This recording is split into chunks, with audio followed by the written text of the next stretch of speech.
Vous avez une idée de qui on soit ce soir? Non. Aucune idée? Ben, je pense que j'ai... Dieudonné, ça vous dit quelque chose? Oui. Ouais? Ah oui? Vous risquez d'entendre du bruit, là. Vous Ouais. risquez de... Brasser. Un petit peu, quand même. Puis ce soir, il y a aussi Martino qui est là. Oh! Donc, Un mélange explosif. on va voir ce qui va se passer. J'ai bien hâte. Ça va brasser.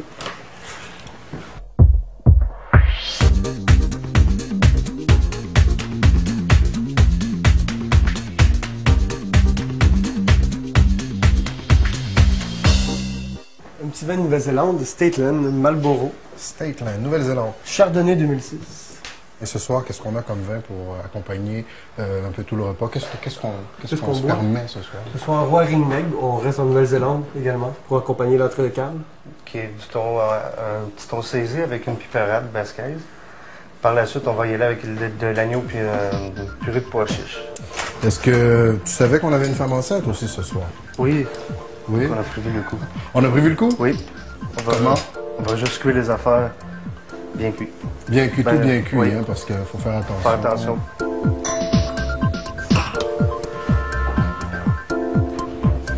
Hey, Salut! allô! Ça va? Ça va très bien, toi? T'es tout beau. Ben là, je me sentirais beau si t'étais pas là, mais avec la beauté que j'ai devant moi. Ça sent bon. Ça va? C'est moi. Bon. C'est toi?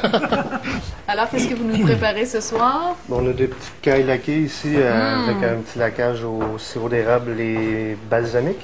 Yum Des yum. petites crevettes enrobées de bacon avec de la sauge. Hey, Ah félicitations. bon, on va trinquer, merci. Merci. Félicitations, bravo. Mon premier. Mon troisième. Troisième? Ouais. Mon premier garçon. Parce que j'ai Premier des garçon, filles. vous le savez déjà, c'est J'ai des super. filles, Ouais, je peux même t'annoncer son prénom en primeur. Locke, il va s'appeler... Ah, ben oui, j'ai pensé à toi. Il s'appelait Non, Nicolas. félicitations. Nicolas, Ouais, c'est un on est très très joli nom, contents. bravo. Ouais.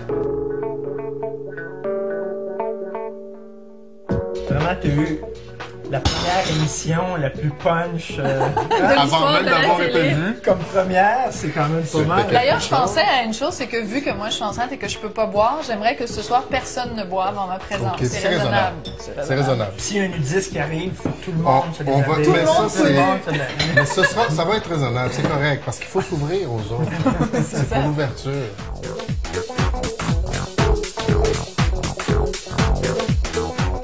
Ouais. Ah, un autre invité. Hey! Comment vas-tu? Ça va bien, toi? Ah, très bien. Le restant aussi? Non, ça va, ça T'as va. ta foi? Pour l'instant, vraiment, si vraiment ça... C'est Sophie du Donné que j'ai Bonjour. interviewée à Donné. Enchantée. Mes Ça fait plaisir. Mes respects, depuis. Et puis on a vu 2 fois votre spectacle. Ah oui? Mais 2 Ouais. spectacles différents de Ouais. vous. Il faut Et venir voir le prochain. on c'est- a hurlé Ah à oui? chaque fois, de rire Super, bon, bah, super. quand même. Mais je sais pas si les gens qui pratiquent peux le le dire. vaudou ont aimé ton dernier spectacle. Moi, j'ai été le voir. Ah oui. Et là, les Haïtiens, ils en prennent un coup, hein, Je suis quand désolé. même. Ouais, mais c'est ça qui est bien, c'est que vous riez de tout le monde dans le fond. Oui. C'est vrai, vous épargnez Oui. personne. Ouais. L'autodérision, pour moi, c'est le point de départ du travail de l'humoriste. Rire de soi. Ce qui n'est pas évident. Je ne dis pas que j'y arrive. Et maintenant que vous êtes brûlé en France, vous allez vous établir ici? Oui, c'est un peu Vous allez vous établir exagéré. Quand ici? même, ils remplissent des salles. La semaine passée, tu faisais des spectacles. Mais hein, oui, en France. oui, d'ailleurs, oui, tout le temps, je joue en permanence là-bas. Non, les choses se sont un peu calmées, mais c'est vrai que j'avais mis le doigt sur certains sujets extrêmement intéressants, vierges de toute empreinte humoristique, mais bon, c'est vrai que c'était Des sujets tabous. Ah ouais. sensibles, oui. Mais est-ce que c'est pas à l'humoriste? Normalement, c'est dans la tradition française, quoi, de l'humoriste d'aller taquiner comme ça. Mais à l'époque, bon, Mais là où, c'était d'aller là pas où le juste, bas tu- blesse, hein, parce que sinon c'est Bah pas oui, Mais intéressant. Diodo, tu te fais pas juste taquiner. là. Moi, il me semble que si je taquine quelqu'un, on me poursuit pas. parce que t'es pas un taquineur professionnel. Ah, voilà! Tu manques peut-être d'expérience. J'allais taquiner le Taquiner, dollar de taquiner. taquiner, c'est titiller. C'est aller chercher un petit peu là où c'est chatouilleux. Le point sensible. La zone difficile, délicate. Sans jamais, évidemment, franchir la limite qui est l'incitation à la haine. Voilà. Moi, je sais qu'il y a des gens qui rient à des instants, puis il y a d'autres à d'autres instants. Et souvent, à la sortie, Mais- c'est amusant de dire « Oh, j'ai beaucoup aimé là, votre sketch sur les Africains. On va y aller. » Par contre, sur le... Non, franchement, hein, par contre, quand vous abordez la guerre, moi, bon, je suis militaire, ça n'a aucun rapport. Mais... Et c'est là où c'est amusant. Bonjour! Bonsoir. Ça, c'est du bonjour, du bonsoir. Comment ça va? Ça va bien? Qu'est-ce qui se passe pour toi ce temps-ci, toi, Cathy? Ben, je suis en tournée, je continue mon spectacle 100% vache folle, puis on l'étire jusqu'à temps que les gens viennent plus voir le Tu show. tu la trais. Oui, exactement, ouais. Je sens que ça marcherait bien en France, un spectacle qui s'intitulerait 100% vache folle. Ouais, c'est vrai qu'il y a eu pas mal de scandales autour de ce sujet-là. Ouais. J'ai pas vu le spectacle, mais effectivement, c'est un sujet qui parlerait bien aussi là-bas. Sauf que la vache ici, c'est comme la fille un peu salope qu'on appelle La vache. pétasse, quoi. Ouais, La C'est une pétasse. vache, c'est une vache. Une vache. C'est international, hein? En France aussi, ils ont des vaches comme nous autres. Des vaches, il y en Il y a a même partout. vachement là. des vaches en France. Oui, Ouais. oui. Est-ce que tu travailles quelque chose J'aimerais la ça France? pour vrai. Ouais? Ouais. Je travaille rien pour ça, mais je travaille pour ça, là, dans le sens Ben, qu'éventuellement. Comment tu l'adapterais, ton show, pour la France? Ben, les références sont assez claires quand même. Je m'adresse aux humains, là. Fait que si t'es un homme ou une femme, il y a de bonnes chances que tu comprennes ce que je te dis. J'ai pas encore de public canin. Fait que quand ce sera le cas, je ferai des jokes. Et au niveau de l'accent, pas de problème, tu parlerais comme tu Non, parles. mais ils sont français, ils sont pas débiles, là. Ils comprennent très bien.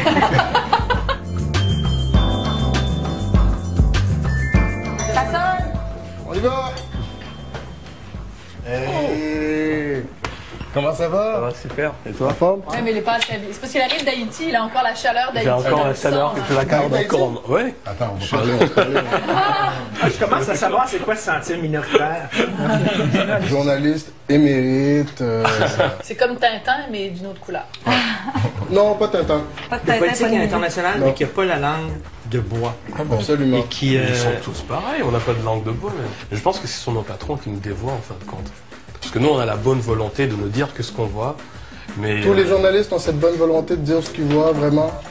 Ils n'entrent pas dans le jeu un peu, parce qu'aujourd'hui, les médias, c'est quelque chose. Hein. Oups, juste une seconde.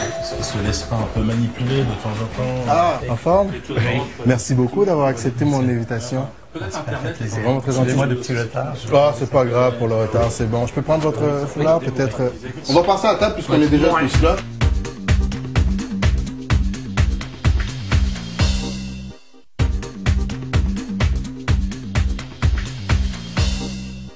Mais en Je même serais temps, c'est curieuse le de savoir pourquoi vous avez défilé quand même aux côtés de Jean-Marie Le Pen, c'est pas diable. rien. Du diable. Non, j'ai pas dit que c'était le diable, là, vous mettez des mots dans ma bouche. que Non, j'ai là, pas- que j'ai entendu pas Jean-Marie Le Pen, moi. Jean-Marie Le Pen, pour certains, c'est le diable. mis. Non, mais pour Mais- vous, mais pas c'est pour quoi? Est-ce vous, que vous pour êtes vous, d'accord c'est avec moi, ces mais opinions Moi, j'ai politiques, grandi hein? en France. Vous connaissez peut-être un peu moins bien que moi la situation à Dreux, là où j'habitais. C'était, il y avait le Front National était un parti extrêmement fort. Moi, je me suis battu dans ma région contre Jean-Marie Le Pen pendant près de 20 ans. Contre? Alors pourquoi, si vous vous êtes battu contre, pourquoi après aller vous Allez, montrer quoi? à ses côtés? Bah, il me semble que tous les journalistes ont serré la main à Jean-Marie Le Pen, on leur a pas voulu. Moi, j'ai été le voir parce que on ne peut faire la paix qu'avec ses adversaires. J'ai voulu comprendre. On m'avait montré du doigt, et d'ailleurs, on m'avait dit, non, j'ai voulu comprendre. Ouais, ouais. Mais c'est le gars c'est quand même. C'est presque un négationniste, là. c'est un négationniste. Vous vous êtes mis tellement dans la merde La en faisant Shoah, ça, parce que déjà, les gens soupçonnaient à cause de vos sketchs, à tort, que vous étiez antisémite. Mais là, vous leur donnez raison. Shoah, un détail de Vous vous l'histoire. Parce que là, c'est pas l'humoriste Vous qui va le faites- rencontrer, vous c'est vous Dieudonné, faites c'est vous. photographier à côté du gars qui dit que le Shoah est un détail de l'histoire. Bonjour. Vous avez donné l'impression que vous appuyiez ses idées. Alors que Alors, si politiquement, vous êtes contre je ces soutenais idées, un autre merci. candidat. Dieudonné, vous êtes un homme de scène. Vous avez fait toute votre carrière sur scène. Vous comprenez le poids de l'image. Vous comprenez le poids de chaque geste dans un scénario. Même au-delà des mots, même juste une photo, vous savez ce que ça vaut. Et alors, être là, ce jour-là, à côté de Jean-Marie Le Pen, vous savez que symboliquement, en termes d'image, en termes de scénographie, ça portait une charge émotionnelle et politique et puis médiatique énormissime. J'entends, c'est un jugement qui est le vôtre, que je ne partage pas. Je l'entends, dans une démocratie, c'est formidable de pouvoir parler et d'échanger ses points de vue. Je trouve que ce que vous dites est banal, vulgaire, c'est de la pensée unique, c'est commun. Il n'y a aucun risque à dire ce que vous dites. Vous allez plaire au plus grand nombre. J'entends Michel Drucker, vous voulez présenter une émission Non, mais de... pourquoi, alors, pourquoi Laissez-moi les au moins Le Pen, parler. pourquoi Est-ce les Le Pen? est-ce que moi, j'ai le droit de ne pas... On ne me coupe pas la parole. J'accepte de ne pas avoir la même pensée sur ce sujet-là, j'accepte. Mais laissez-moi au moins développer Ouais, mon mais point de vue. vas-y, Dieudo, regarde. La vie est courte, il est important par sa propre expérience d'aller vers les autres, de faire la démarche d'ouverture, d'aller vers l'autre et d'aller vers celui qui est le plus différent. C'est ça qui m'intéresse. Bon, moi, alors, à une autre... Quand vous invitez cette personne, ce musulman intégriste, Vous n'êtes pas forcément d'accord avec lui. Non, pas Mais nécessairement. c'est passionnant d'être à côté de quelqu'un. Mais je veux l'entendre, je veux Mais savoir voilà. pourquoi. Et moi, Jean-Marie Le Pen, c'est le personnage dans mon univers politique qui était à l'opposé de ce que je suis. Donc la moindre des choses pour moi, dans ma construction personnelle, encore une fois, au moment où je me retire de la politique, c'est de faire ce pas en avant. Et c'est pour ça d'aller que vers lui. vous êtes prêt à aller en Iran, Mais l'Iran est un- rencontrer le président de l'Iran. Non, je n'ai pas rencontré le président. Non, mais vous êtes prêt à le faire. C'est-à-dire, Je suis allé en Iran, dans un cadre culturel. Je suis dans un pays, la France. Nicolas Sarkozy vient d'être élu président de la Excuse-moi, vous République. pouvez manger laissez-moi ouais, aller. merci. Et Nicolas Sarkozy nous dit ce sera la bombe iranienne ou le bombardement de l'Iran. Je suis contre une intervention de mon pays dans ce pays. Je veux au moins aller voir ce qui s'y passe. Je suis allé voir là-bas, j'ai découvert un pays avec, effectivement, c'est une république islamique. Moi, je suis citoyen français, une république qui a renvoyé la religion dans la sphère privée. Et je suis effectivement choqué de voir le lien entre les deux, que ce soit l'Iran ou Israël d'ailleurs. Le fait qu'une religion soit aussi présente dans un État, moi, me paraît de nature à provoquer des tensions. Que les femmes soient traitées comme des citoyens de seconde ordre, ça vous choque. Ça me soit voilé. Mais il y a plus de députés femmes en Iran qu'en France. Oui, mais Ça, c'est enfin, une Dieu donné, réalité. il y a quand même la police qui se promène dans les rues et si vous n'êtes pas voilé comme il faut, qui vous force à... Vous y êtes allé là-bas? Ah, mais j'y suis allé. Non, mais encore une fois, je vous donne mon expérience. En fait, c'est quand même l'information à un moment donné, on peut bien dire Je que ne les crois journalistes... pas dans cette information qui nous dit qu'il y a des armes d'expression massive en Irak. Je ne parle pas crois des d'armes d'extruction massive, Non. je vous parle des femmes voilées Mais oui, qu'on mais vous force parlez à se d'une voler de la information. bonne Ouais, vous façon. parlez d'une information. Ce sont ces mêmes personnes qui vous livrent l'information comme quoi les hommes, les policiers se jettent sur les femmes qui n'ont pas de voile et les roues de cou ou leur coupent le main des voleurs. Moi, c'est possible que ça se passe comme ça, mais moi je ne l'ai pas vu. Donc, permettez-moi de remettre en Mais cause ça me fait penser, ça me fait penser aux intellectuels de qui gauche français. qui allait à Cuba, mais dans un voyage qui était tout à fait organisé, et qui voyait Jean-Paul Sartre qui allait en Russie et qui n'a pas vu les goulags. Sartre qui allait en Russie, qui voyait seulement la façade. Je n'ai pas dit que ça n'existait pas. Non, vous dites que vous ne l'avez pas vu, mais... Quel est dans la société le rôle du journaliste selon vous? Pour moi, c'est un communicateur, c'est quelqu'un qui partage des expériences exceptionnelles qu'il vit de par son statut, de par sa proximité, de par l'accession qu'il a. Là où je suis prêt à prendre des blâmes, c'est que malheureusement, on a fait de plus en plus des journalistes des vedettes. Et en fin de compte, ils sont devenus la nouvelle plutôt que la nouvelle qu'ils devaient rapporter. Au lieu d'être un vecteur, on est devenu la nouvelle. À l'heure d'Internet, comment va évoluer la fonction de journaliste selon vous? Elle nous a déjà changé Internet. Hein. Internet nous a déjà obligés à démocratiser la communication parce qu'on s'est rendu compte il ne faut pas avoir sa carte de presse pour balancer l'information. La guerre d'Irak, en gros. Vous êtes Tous le les disque journalistes- vinyle. Selon moi, la fonction de journaliste, c'est le disque vinyle et le CD. C'est-à-dire c'est une fonction qui va disparaître fatalement, puisque moi je le vois aujourd'hui.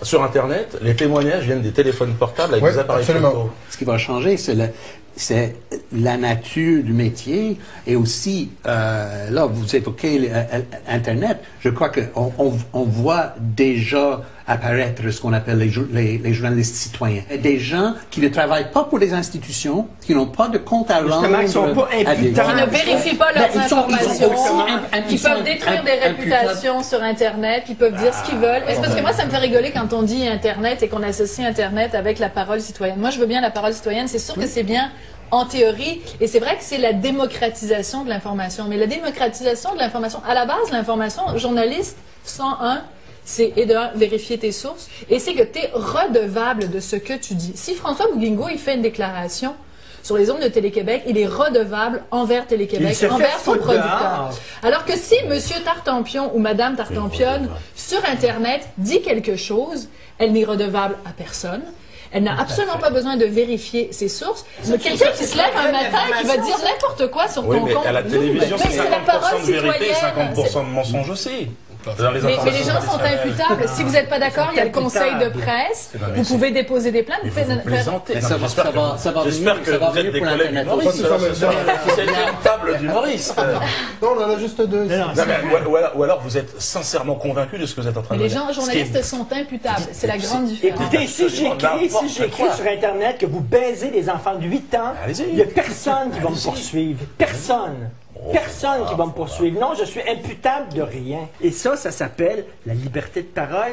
Et ça c'est bien. En démocratie, c'est en démocratie, c'est ça. En Iran, est-ce que c'est comme ça? Est-ce que Le Pen, la France sous Le Pen, est-ce que ce serait comme ça? Mais est-ce que vous la connaissez, la France sous Le Pen? Alors, j'ai l'impression à faire Nostradamus. Vous connaissez? Vous lisez dans le drap de jambon? Non, Le Pen, c'est dans l'huile de ricin. Le Pen et l'abbé Pierre, c'est la même chose. Moi, je trouve que vos certitudes me dérangent. Vous êtes un homme empli de certitudes aujourd'hui. Vous avez la bonne vérité. Et vous n'êtes pas empli de certitudes. Je suis empli de doute total, mais au moins. Alors c'est dans le doute que vous êtes allé voir Jean-Marie Le Pen pour qu'il vous fasse voir la lumière. Aujourd'hui, il est à la fin de sa vie, à la fin de sa carrière. Il vient de faire ses dernières élections présidentielles. Et j'ai discuté avec lui. Ça fait partie de ces gens et de ces rencontres que je n'oublierai pas. Qu'est-ce qui a changé à sa rencontre? Ce qui m'a changé, c'est que c'est ce que je reproche aujourd'hui à mon interlocuteur, c'est la certitude. Savoir où est le mal absolu. J'étais persuadé mais vous avez que son axe politique était sa conscience. Dieu donné, il y a un fil conducteur. Le Pen dit que la Shoah est un détail de l'histoire. Oui. Le président de l'Iran veut bombarder et veut détruire et annihiler Israël. Je ne l'invente pas, ça. Il y a un fil conducteur chez les gens que vous rencontrez. Vous me parlez d'Israël, vous me parlez d'un fil conducteur, vous me parlez de... Bon, c'est Jean-Marie Le Pen, s'il n'est pas président de la République, ça n'est pas simplement sur cette question-là. C'est parce que vis-à-vis de l'immigration, en l'occurrence, c'est plutôt le racisme envers les étrangers, les Arabes notamment, et les Noirs. C'est plutôt là-dessus, le fil conducteur. Là, vous ne m'en parlez pas. Bon, a priori, je ne suis pas xénophobe, je n'ai pas de problème avec les Noirs et les Arabes. Bon, ça serait, le fil conducteur, ça serait les Juifs. Alors vous me dites, alors regardez, votre obsession, Dieu donné, c'est votre obsession à vous et pas la mienne. Je vous la laisse, cette obsession sur les Juifs. Moi, ce que je peux vous dire, c'est que vous parlez de l'Iran. Si la France bombarde l'Iran, c'est uniquement pour des intérêts, non pas une histoire de Juifs ou de Shoah, c'est pour des histoires de pétrole. Et donc, vous cherchez... Parce que c'est la pensée unique. Moi, c'est là où je vous trouve un peu médiocre dans votre raisonnement, c'est que vous êtes facile. Toi, t'es médiocre, lui, il est nul, on est tous des tarés. On est tous des tarés, sauf Dieu donné qui doute, qui est dans le doute. Vous êtes tellement dans le doute, Dieu donné. En tant que professionnel de la bêtise humaine et l'auto... Mais vous êtes dans le doute. J'ai pas encore dit que c'était une conne, que je respecte tout à fait. Mais vous n'avez pas encore, ça sent bien. Mais vous êtes en train de... Vous voulez que je lui dise, mais je ne lui dirai pas, je ne le pense pas. Moi, je suis pour une liberté d'expression totale et les mots, pour moi, ne pèsent rien. L'essentiel, c'est le raisonnement. Est-ce qu'on veut l'exprimer? Les mots ne pèsent rien. J'aurais eu un grand bonheur Dieu donné, j'ai quand même juste une question pendant le grand génocide. Et me dire que les mots ne pèsent rien. La carte. Au radio Émile Colline. J'étais là, Dieu donné. Et ne faites pas de... Je ferai ce que je veux. Non, mais je ferai ce que je veux, comme je l'ai toujours fait. Les mots ne veulent rien et que ça y est, je suis une carte. C'est pas une carte. Non, mais si. C'est une réalité. Du génocide. Moi, je peux vous parler du génocide pygmée aussi. C'est de la même façon, on est touché par des drames qui nous entourent. Et d'ailleurs, au Rwanda, vous êtes aussi sensibilisé par cette question des pygmées, puisqu'il y a aussi beaucoup de pygmées qui ont particulièrement, en plus de ça, été touchés aussi lors de ce drame absolu. Le grand thème de Jean-Marie Le Pen, c'était pas le point de détail. Ça, c'est faux. C'était l'immigration. Est-ce qu'il le dit? Est-ce qu'il le dit? Mais il l'a toujours dit sur ses affiches. Il l'a dit. Sur ses affiches, il n'y avait pas marqué le point de détail. Mais je m'en fous, c'est énorme. Mais c'est pas sa communication. Sa communication, c'est une immigration zéro, dehors les Noirs et dehors les Arabes. C'était ça qu'il disait. Mais ça vous a pas choqué. Et c'est ça qui me choque, moi. Parce que son programme politique, c'était pas le point de détail. Oui, mais Dieu donné, attends, bien sûr que ça nous choque. Je le connais. Pourquoi ça nous choque? Mais non, parce que pour lui, le seul problème de Jean-Marie Le Pen, c'est... Monsieur qui doute, pourquoi vous dites ça de moi, monsieur qui doute? Monsieur qui est sûr de vous, laissez-moi aussi douter et être sûr. Vous ne connaissez même pas. Il peut vous dire que je m'en fous, moi. Mais vous ne me connaissez pas pour me dire que le point de détail, je me suis assis à côté d'un point de détail. Je suis désolé, vous me dites que le point central de ce discours, c'était l'immigration, foutez les Noirs dehors. Je me serais attendu à une circonstance atténuante qui fasse qu'on accepte, qu'on prenne justement ce détail de l'histoire de la Shoah comme un détail justement de son discours. Au contraire, vous me dites qu'il a sorti, c'était dans un cas d'un discours encore plus odieux. Ça ne le rend pas plus sympathique. Si vous aviez eu la chance de rencontrer Hitler, vous l'auriez fait? Si j'avais eu l'occasion de le faire? Oui, je pense. Ah bon? Vous trouvez que c'était pertinent et intéressant de vous montrer à côté de lui et de faire un petit brin de je me serais, mais non, pour mieux comprendre ses motivations profondes à Hitler? Arrêtez, vous l'auriez fait comme vous. Il y a des journalistes, on vous dit de vous rencontrer Hitler, vous l'auriez fait. Arrêtez vos bêtises. Mais ne me dites pas n'importe quoi. tous les journalistes, mais non, mais sincèrement, c'est journaliste, attends, je suis obligé d'écouter ce qu'il me dit. Mais c'est pas comme journaliste. On a quelqu'un devant nous qui s'appelle Adolf Hitler. On peut être totalement. Écoute, j'ai refusé des gens francs-tirants, moi, des gens que je dis jamais je leur donnerai leur micro. Mais qui ont particulièrement, en plus de ça, été touchés aussi lors de ce drame absolu. Le grand thème de Jean-Marie Le Pen, c'était pas le point de détail. Ça, c'est faux. C'était l'immigration. Est-ce qu'il le dit? Est-ce qu'il le dit? Mais il l'a toujours dit sur ses affiches. Il l'a dit. Sur ses affiches, il n'y avait pas marqué le point de détail. Mais je m'en fous, c'est énorme. Mais c'est pas sa communication. Sa communication, c'est une immigration zéro, dehors les Noirs et dehors les Arabes. C'était ça qu'il disait. Mais ça vous a pas choqué. Et c'est ça qui me choque, moi. Parce que son programme politique, c'était pas le point de détail. Oui, mais Dieudonné, attends, bien sûr que ça nous choque. Je le connais. Pourquoi ça nous choque? Mais non, parce que pour lui, le seul problème de Jean-Marie Le Pen, c'est... Monsieur qui doute, pourquoi vous dites ça de moi, monsieur qui doute? Monsieur qui est sûr de vous, laissez-moi aussi douter et être sûr. Vous ne connaissez même pas, il peut vous dire que je m'en fous, moi. Mais vous ne me connaissez pas pour me dire que le point de détail, je me suis assis à côté d'un point de détail. Je suis désolé, vous me dites que le point central de ce discours, c'était l'immigration, foutez les Noirs dehors. Je me serais attendu à une circonstance atténuante qui fasse qu'on accepte, qu'on prenne justement ce détail de l'histoire de la Shoah comme un détail justement de son discours. Au contraire, vous me dites qu'il a sorti, c'était dans un cas d'un discours encore plus odieux. Ça ne le rend pas plus sympathique. Si vous aviez eu la chance de rencontrer Hitler, vous l'auriez fait? Si j'avais eu l'occasion de le faire, oui, je pense. Ah bon? Vous trouvez que c'était pertinent et intéressant de vous montrer à côté de lui et de faire un petit brin de je me serais, mais non, encore pour mieux comprendre ses motivations profondes à Hitler? Arrêtez, vous l'auriez fait comme vous. Il y a des journalistes, on vous dit de vous rencontrer Hitler, vous l'auriez fait. Arrêtez vos bêtises. Mais ne me dites pas n'importe quoi. Tous les journalistes, mais... Non, mais sincèrement, journaliste, attends, je suis obligé d'écouter ce qu'il me dit. Mais c'est pas comme journaliste.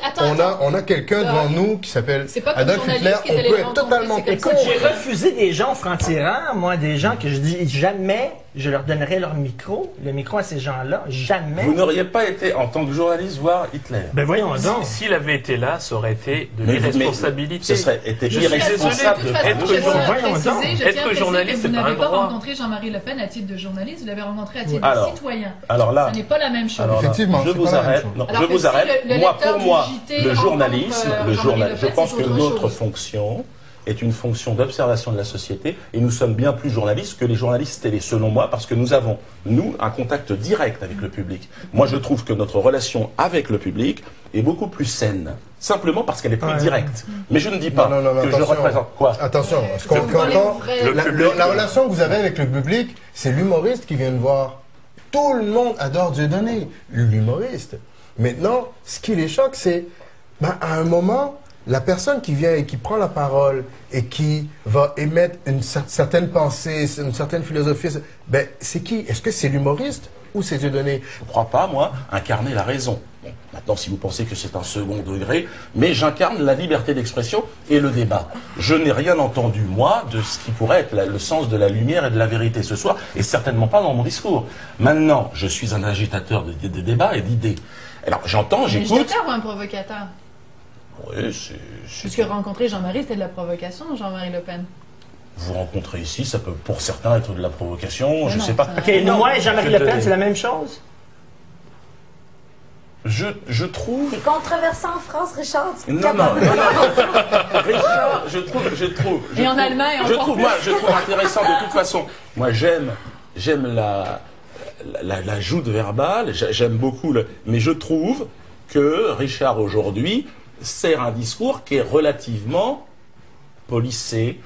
Alors vous m'avez cité un exemple. Le bon genre. C'est tellement drôle. Récemment, Richard Martineau au Québec, le bon genre. Récemment, Cathy, le bon genre, Richard Martineau. Récemment, dans une entrevue, on lui a demandé est-ce que la liberté d'expression existe et il m'a cité un exemple au Québec. C'était quoi? C'est drôle, hein? Parce que tu lui as permis de s'exprimer. Non, c'est parce que j'ai trouvé que c'est chaud drôle. Alors là, je suis brillant. Tu vieillis mal, c'est tout. En quoi est-ce que tout ce qu'on est en train de discuter, en quoi s'agit-il de liberté d'expression? Pourquoi les médias talonnent un tel ou un autre, plutôt que essayer de faire avancer le. Avez-vous une réponse à ça? Le débat public? Parce que c'est Richard qui l'a dit tantôt, parce que ça va vendre des journaux, ça va faire hausser les non, parce que c'est un débat qui m'interpelle. C'est un débat important. Oui, c'est un débat. Un humoriste qui se fait photographier à côté de Jean-Marie Le Pen, c'est pas un détail. C'est pas un détail, monsieur. Et si vous croyez que c'est un détail, vous connaissez rien aux médias. Moi, j'ai une photo chez nous avec Mario Dumont, je sais pas si ça peut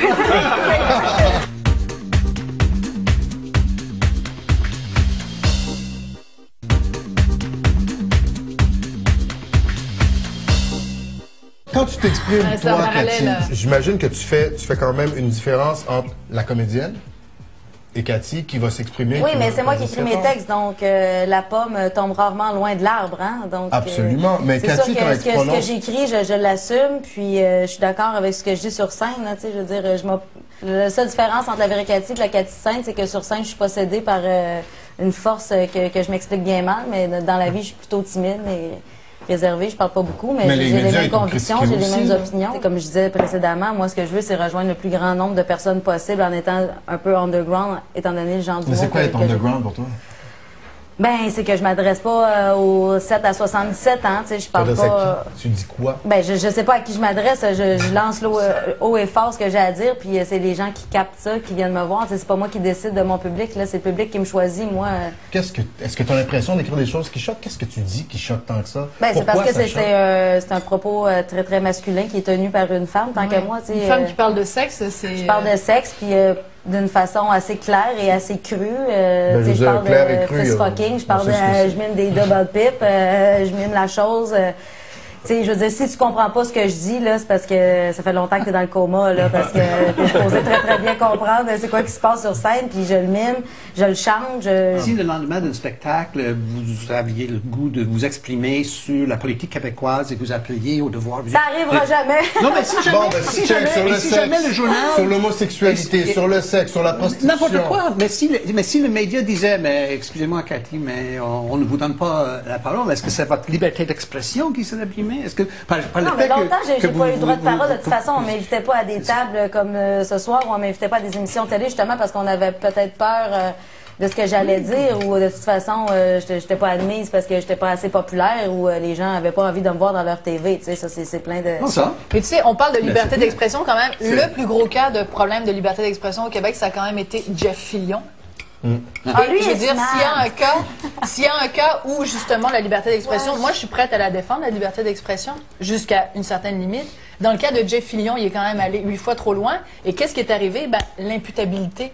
Sophie Chiasson l'a poursuivi, c'est elle qui a gagné. Absolument. Alors, je veux dire, si quelqu'un va sur Internet et attaque la réputation de Sophie Chiasson, quel recours elle a? Elle n'en a aucun. Alors, le Jeff Fillion, qui est un porc, on pourrait dire, à l'époque de... Tu sais, je vais peut-être me faire poursuivre par Jeff Fillion, là, mais qui est quand même un gars qui a détruit systématiquement tous les matins en se levant la réputation de cette femme-là. Un jour...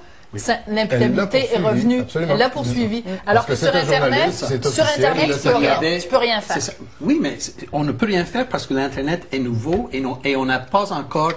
On est à peine au début. L'outil n'est pas encore parfait. On est au début. L'outil... Oui, mais c'est inacceptable quand même.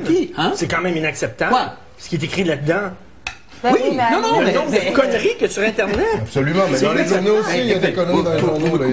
C'est le média des pleutres, c'est le média des manques de courage, c'est le média des gens, c'est le Corbeau, le film français, des gens qui disent... des gens qui n'ont pas l'accès. Il s'agit de mon média de référence, merci beaucoup. Ouais. Le point de vue de Richard est intéressant. Il est intéressant, mais il est intéressant d'avoir tous les points de vue. C'est ça qui est intéressant. Je suis d'accord avec vous. Le problème de ce que j'ai pu rencontrer, moi, de ce que j'ai pu voir, c'est que l'information, je l'ai découverte en coulisses, sous un angle qui, moi, m'a dérangé, m'a gêné. J'ai trouvé que le système était certainement très honnête. Et il y a plein de gens formidables qui veulent faire leur métier de la meilleure façon du monde, mais c'est un système qui entraîne l'individu, finalement, dans une logique de carrière, dans une logique de concession. et qui l'amène à livrer une information qui représente aussi ce qu'il peut faire le mieux de ce qu'il peut faire. C'est un carnaval. Ce serait vraiment très naïf de se dire que Internet c'est un carnaval des saints, que les gens qui sont là, ils sont là pour la pureté. On sait que toute photo peut être manipulée. On sait qu'on peut trouver n'importe quelle connerie sur Internet. Autant sur Internet que dans les médias. Oui, parfait. Mais ce qu'on est en train de dire, on est en train de parler de notion de responsabilité. Cela à dire qu'il faille permettre que la démocratie se fasse en termes de n'importe qui disent n'importe quoi, sans aucune responsabilité. Le problème, c'est qui dit qui est n'importe qui et qui est n'importe quoi. C'est ça. Non, mais le problème, c'est qui est n'importe qui. Nous sommes tous n'importe qui. Ça. Nous sommes tous n'importe qui. Vous êtes n'importe qui fait de l'information. Oui, mais n'importe qui n'est pas nécessairement imputable. Oui, mais qu'est-ce qui définit que vous n'êtes plus n'importe qui à un moment donné? Non, le fait d'être imputable. Toujours le fait d'être imputable, le fait d'avoir une responsabilité. C'est pas une honte. Je chante, persiste et signe. La carte de l'imputabilité, c'est voilà, je suis un journaliste. Je suis imputable. C'est vrai. C'est la base. C'est la base. Eh bien, moi j'écoute. J'ai qu'une connerie sur vous, là. Je pense que vous perdrez ce job de toute façon. Donc, je pense, parce que ce job va disparaître, selon moi. Mais bon, c'est mon point de vue. François est un journaliste international. Il est allé de nombreuses fois dans des pays. Alors, ce qu'il dit, lui, et Joe Blow sur Internet, c'est pareil. C'est ce qui vaut. Non, mais François va livrer son point de vue en fonction de son histoire, de son analyse, de sa conscience professionnelle. Mais c'est une histoire, c'est un point de vue. C'est pas une histoire, c'est un journaliste professionnel qui a une formation, qui a fait des études universitaires. Parce que vous croyez dans cette fonction à l'intérieur de la société. Mais il y a des gens qui ne regardent plus l'information, qui se désintéressent, parce que pour eux, c'est une information qui ne leur correspond pas. Et moi, c'est certain que si je vois François à Radio-Canada qui me donne une information, je vais prendre ça beaucoup plus au sérieux que si je lis un blog. Mais pourquoi on le croirait, lui? Ben parce qu'il y a sa carte de presse, puis il est crédible, puis il est tellement cute. Non, mais faisons un parallèle avec la médecine. On fait notre coming out tout de suite. Un journaliste, c'est quelqu'un qui a une formation. Un médecin, c'est quelqu'un qui a fait des études. Là où je vais rejoindre Dieudonné, c'est pas vrai que tout ce qui sort d'Internet, c'est de la merde. C'est pas ça que j'ai dit. Non, c'est clair. C'est que ça prend des balises. Internet, il faut vous rappeler que 2/3 de la population dans le monde n'a pas accès à la liberté d'expression. Donc, là où nous, les journalistes, et je comprends qu'il y ait des gens qui s'éloignent de nous parce qu'ils doutent de ce qu'on dit, c'est que quand la guerre d'Irak commence, qu'on est tous bloqués dans l'hôtel Palestine, l'hôtel Bagdad, et qu'on se mette à pontifier sur ce qu'est l'avenir de l'Irak, ce qui est en train de se passer à l'Irak, alors que je peux vous promettre que j'étais coincé. Il y a 2 jours. J'étais coincé dans ma chambre, je sortais pas, je pouvais pas sortir, et quand je sortais, il y avait ce bouffon de ministre de l'information irakien qui nous baladait où il avait envie de nous amener, puis nous disait, voilà, la résistance irakienne est en cours, vous allez voir, on va les bouter dehors, ces Américains, et le lendemain, ils sont effondrés comme château de cartes. Là, c'est vrai que on a fauté, et je crois que la grandeur du journaliste, c'est aussi de dire, dans notre histoire professionnelle, on a eu des manquements. Mais là où je suis d'accord avec toi, Richard, c'est que dans toutes les étapes, dans toutes les années où on a exercé notre métier, il y avait toujours une potentialité de nous rendre imputables. Et François, là où tu es un vrai journaliste, c'est que si tu es pris en charge en Irak par le ministre de machin truc qui te fait le tour, tu vas dire, je me suis fait avoir. On l'a pas toujours fait. Si Dieudonné se fait prendre en charge en Iran par le ministre de machin truc qui lui montre ce qu'il veut bien lui montrer, il va revenir puis il va dire, j'ai vu. J'ai vu toute la vérité. C'est là, Richard, c'est ton exagération qui te trahit. Non, mais Richard, tu as le droit d'exagérer. Tu as le droit d'être un comique. Et c'est pas moi qui vais te le reprocher. Mais tu dois, lorsque tu dis n'importe quoi, au moins trouver une chute au gag. Une chute. Et c'est ce qui te manque. Parce que tu restes. Il t'aime quand tu le trouves intelligent. Quand je trouve intelligent, quand je trouve bon, quand tu le trouves pas bon. Non, mais je le trouve très bon. Mais même aujourd'hui, je le trouve très bon. Mais je le trouve parfois un peu paresseux dans son raisonnement. Et je lui dis, c'est tout. Comme il me trouve parfois un petit peu agaçant, il me le dit. Et c'est bien qu'on s'en parle comme ça. J'admire énormément le travail de François. Mais j'aimerais vous demander ça. Est-ce que les journalistes de la CNN, la NBC, la ABC, le New York Times et tous qui se font prendre par la main par l'armée américaine en Irak sont des vrais journalistes parce qu'ils sont imputables à des grands médias? Est-ce que c'est ça les vrais journalistes? Écoutez, c'est quoi un vrai journaliste? Il y a plein de livres qui ont été écrits les dénonçants. Plein de livres qui ont été écrits les dénonçants. C'est quoi tes critères pour...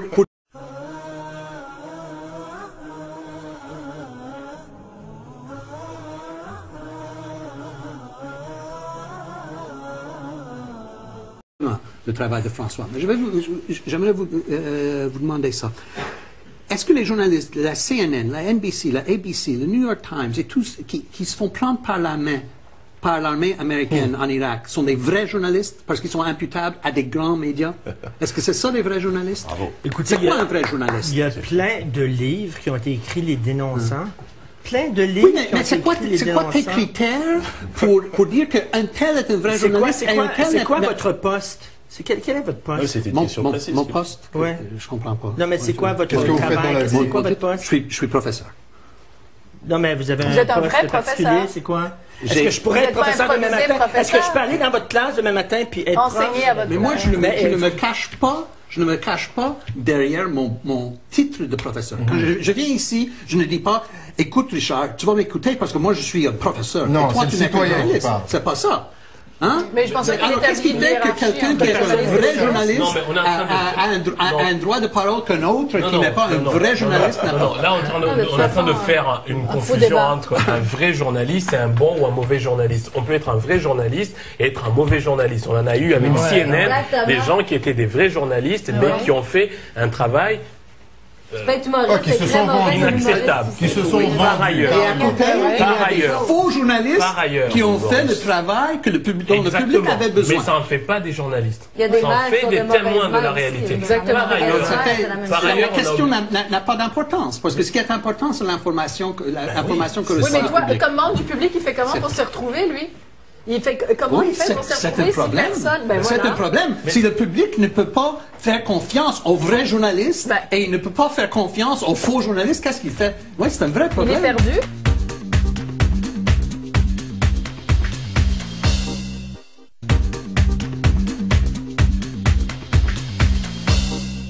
Je me dis, moi, qu'Internet, justement, permet un dialogue et un discours et un vrai débat avec des vraies oppositions. On n'est pas obligé d'être d'accord avec ce qui s'y dit.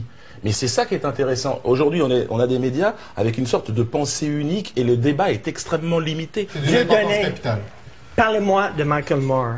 Est-ce qu'un Michael Moore iranien serait possible? Est-ce que quelqu'un qui devient millionnaire en critiquant le président des États-Unis, et que c'est des films qui sont achetés par les majors et qui sont diffusés partout, internationalement, et qui gagnent la Palme d'Or, et qui est une vedette, et qui vont aux Oscars et aux Grammys, est-ce qu'un Michael Moore serait possible en Iran? Et cessez de me dire qu'aux États-Unis, il y a la pensée unique. C'est d'une connerie et d'une imbécilité abyssale. Merci. C'est déjà un objectif atteint. Pour moi, j'ai au moins le diplôme. Est-ce que Michael Moore serait possible en Iran? Est-ce que Michael Moore serait possible en Iran? Laissez-moi répondre oui avec ou non? mes mots et comme j'ai envie de le faire. En mangeant votre dessert. À moins qu'on peut changer de place si vous faites la réponse face à cette caméra. On vous gribouille une petite moustache. Vous n'avez pas répondu tantôt. Non, mais j'ai l'impression que vous voulez parler tout seul. Laissez-moi au moins me répondre. Tout à l'heure, vous ne répondez pas. Laissez-moi le temps de répondre. Allez-y, Un Dieu donné à Cuba, ça illustrait. Arrêtons de parler de Michael Moore parce que là, on va faire un débat sur le débat sur la qualité de ces films ou pas. Je m'excuse. Je les ai rencontrés. C'est marrant parce que j'étais toujours à chaque fois encadré dans un cadre, c'était dans un cadre culturel. Donc j'ai rencontré à Cuba des humoristes et j'ai rencontré en Iran des humoristes. Vous leur donnez leur adresse parce que franchement. Alors, à Cuba, mais je les connais, vous pourriez leur parler. des humoristes qui se moquent de Fidel Castro? Non, justement. C'est-à-dire que la limite. À Cuba, qui se moque de Fidel Castro? Mais est-ce que vous croyez qu'ici, dans votre pays, on peut rire de tout? Qu'est-ce que vous croyez même? Oui. Non, mais je vous pose des questions. Gauthier décide demain matin de rire de Jean Charest est un gros trou du cul de merde qui mange du vomi. Voilà. Alors, est-ce que Monsieur Charest, excusez-moi, je n'ai rien à voir avec cette. Je n'ai pas. Personne ne va m'arrêter. Cathy, est-ce que tu peux te moquer de tout, Cathy? Cathy Gauthier, est-ce que tu peux te moquer de tout? Mais est-ce que vous pourriez parler, par exemple, j'ai appris moi. Je donne 2 secondes. Hey! Monto, ta gueule! Vas-y, parle. Est-ce que tu peux te moquer de n'importe quoi, Cathy? Mais tu pourrais faire des jokes sur Jean Charest demain matin. La police. Oui, je pourrais, mais j'ai pas envie. Il y a personne Charest, c'est pas un problème, c'est pas un tabou.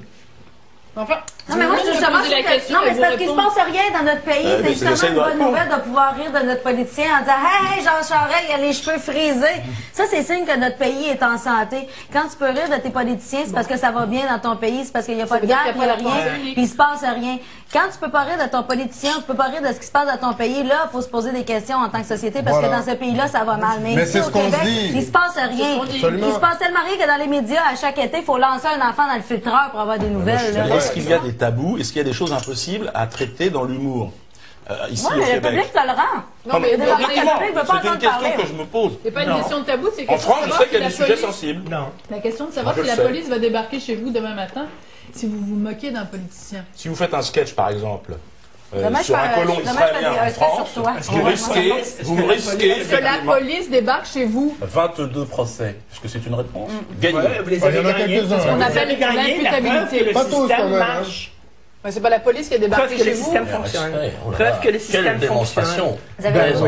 Quelle démonstration? Preuve, ils vous ont poursuivi à tort. Et le système vous a protégé, vous. Le système vous a protégé, vous. Vous êtes la preuve que la pensée unique Vous êtes la preuve que la pensée unique n'existe pas en France.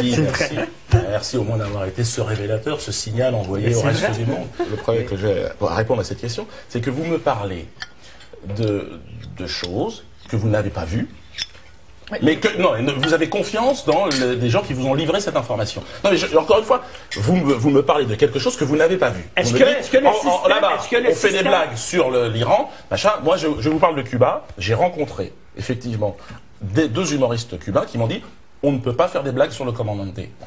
Mais ils n'étaient pas tous les humoristes. Je vous parle de l'expérience que j'ai eue. Donc effectivement, il y en a deux que j'ai rencontrés qui m'ont dit ça. Moi, ce que j'entends, c'est que vous me citez un exemple contraire qui est vous auriez fait ça en Iran, vous seriez bastonné. Peut-être, je dis peut-être, mais moi, je n'en suis pas certain puisque je ne l'ai pas vu. Comme l'Allemagne nazie, je suis pas sûr que les Juifs. Peut-être on nous a dit, mais je suis pas allé. Mais c'est là votre médiocrité, c'est faire référence. Et comme les esclaves noirs, on nous a dit. C'est alors que vous voyez des Hitler partout. Le monde se résume entre nazis et islamistes. Je dirais pas. Votre monde ne me concerne pas. Je ne suis ni nazi, ni islamiste, ni juif. Je n'ai rien à voir avec tous ces l'esclavage, mais je suis pas allé, moi. Je ne suis pas allé. Il faut que je vois de mes yeux. Oui. Donc, je ne peux pas me prononcer sur rien ce qui se passe sur la planète. Vous pouvez vous prononcer. À moins d'y être allé ou d'avoir... Vous pouvez vous prononcer, madame, mais c'est pas pour ça que vous direz la vérité. Vous allez vous prononcer. C'est le relativisme culturel total. Non, c'est le relativisme envers l'organe médiatique. Excusez-moi de remettre en cause votre corporation. L'Holocauste, je ne peux pas en parler. Avec ces sujets. Vous n'arrivez pas parler que de ça. Lorsqu'on parle de l'Holocauste, il bloque. Mais c'est pas ça. Lorsqu'on parle du Rwanda, il est là. Lorsqu'on parle de l'esclavage des Noirs, il est là. Vous ne parlez que des nazis et de l'Iran. Depuis tout à l'heure, systématiquement, les nazis. Vous allez relire les cassettes, vous allez voir combien de fois vous avez cité le mot nazi. Le fil conducteur, c'est Israël et les Juifs. C'est votre problème. C'est votre problème. C'est dans votre discours, mais vous n'avez pas le courage de le dire. Mais vous n'avez pas le courage de dire ce que vous pensez sur le sujet. C'est la grande différence avec moi, où moi je dis, ça ne me concerne pas. Le monde d'aujourd'hui doit se construire sur les drames et les injustices d'aujourd'hui. Et se tourner, comme vous le faites en prenant référence, c'est de la pornographie mémorielle. C'est-à-dire que vous utilisez des drames et des souffrances du passé pour servir votre discours. Et ça, c'est dégueulasse. J'ai pas envie d'embarquer dans un débat où on utilise des mots comme pornographie mémorielle par rapport à... C'est pas la première fois qu'on Par rapport à quoi ? Par rapport à la mémoire historique. Non, à l'instrumentalisation obscène qu'on fait de la souffrance réelle. Il y a jamais d'instrumentalisation obscène de la souffrance. Je suis désolé, la Shoah, on l'a appelé un crime contre l'humanité. Et on fait partie de l'humanité, à ce que je sache. C'est là où vous avez l'intelligence de comprendre le sens des mots. Et cette expression, elle n'est pas de moi, elle est d'une sociologue israélienne. Et je la trouve géniale. Je la trouve formidable parce qu'elle est forte et qu'elle va au sens... C'est-à-dire que Norman Finkelstein, qui est aussi, dont les parents sont morts et déportés dans les camps, lui parle d'industrie de l'Holocauste. En Israël, ce discours, il est libre, on peut l'aborder librement.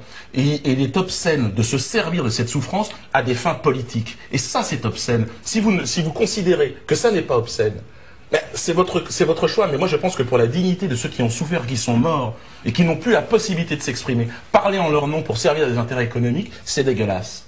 c'est obscène. C'est ce que je pense et ce que j'affirme, c'est ce que j'affirme. Vous savez, l'auteur de l'industrie de l'Holocauste est considéré chez les Juifs comme un Uncle Tom. Lui, son livre. Les Juifs. Mais qui c'est les Juifs? Expliquez-moi qui c'est les Juifs. C'est qui les Noirs? Eh ben ouais, mais c'est qui les Noirs? C'est qui les Pygmées? C'est qui les Pygmées? Vous parlez tantôt les Pygmées. C'est qui les Pygmées? C'est qui les Pygmées? Vous faites preuve de pornographie mémorielle sur le génocide des Pygmées.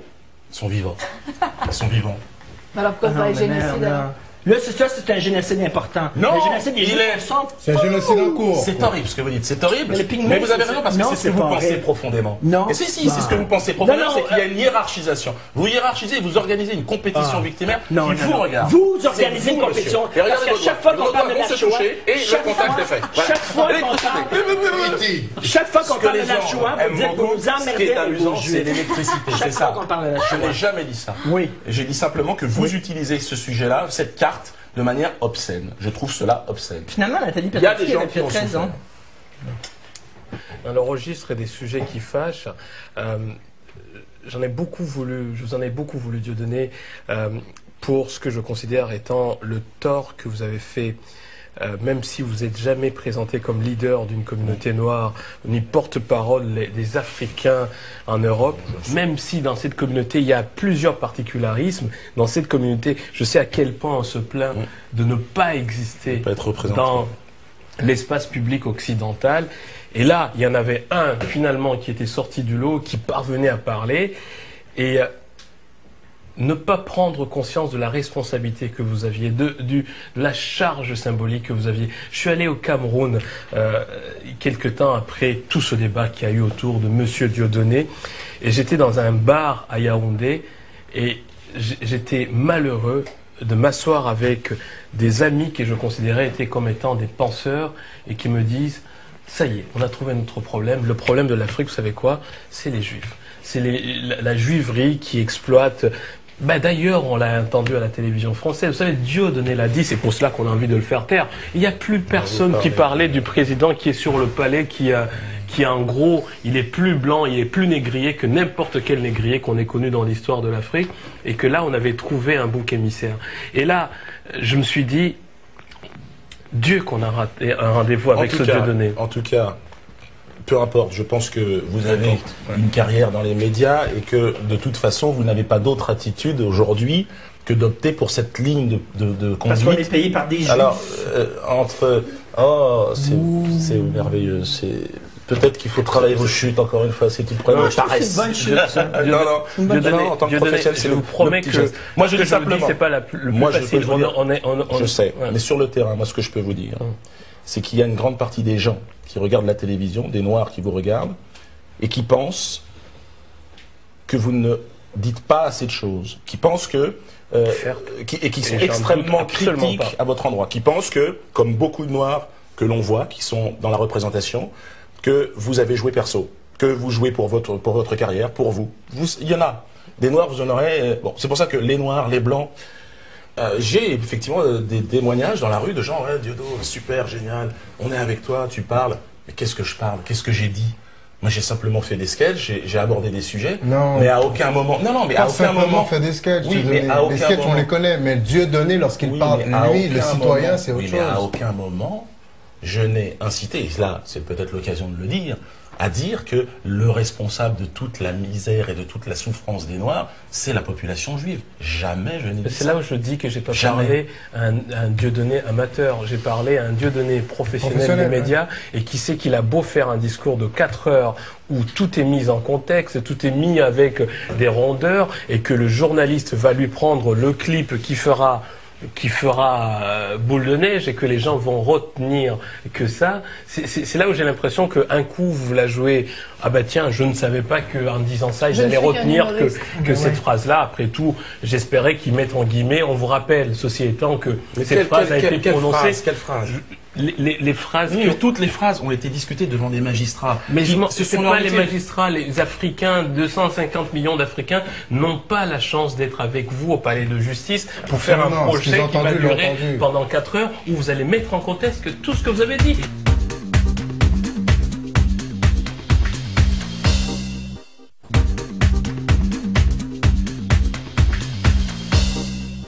est-ce que vous pensez que l'Internet va aider à ça, à faire avancer la liberté d'expression? C'est déjà en train d'aider à ça, surtout dans des pays où la liberté d'expression n'existe pas.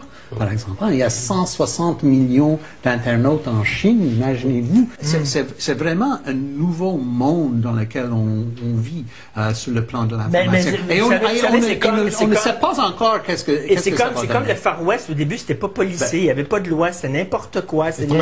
On n'a même pas besoin d'aller jusqu'au Far West. C'est comme au début de la radio. Quand la radio a commencé au début du 20e siècle, il y avait juste une technologie dont les gens s'apprivoisaient pour communiquer. Hein? Et c'est devenu ce qu'on a aujourd'hui. Et c'est ça. Et moi, ma crainte, c'est que l'Internet devient, que dans 50 ans, on soit là pour dire, hey, voilà, l'Internet, c'était quelque chose, on a manqué.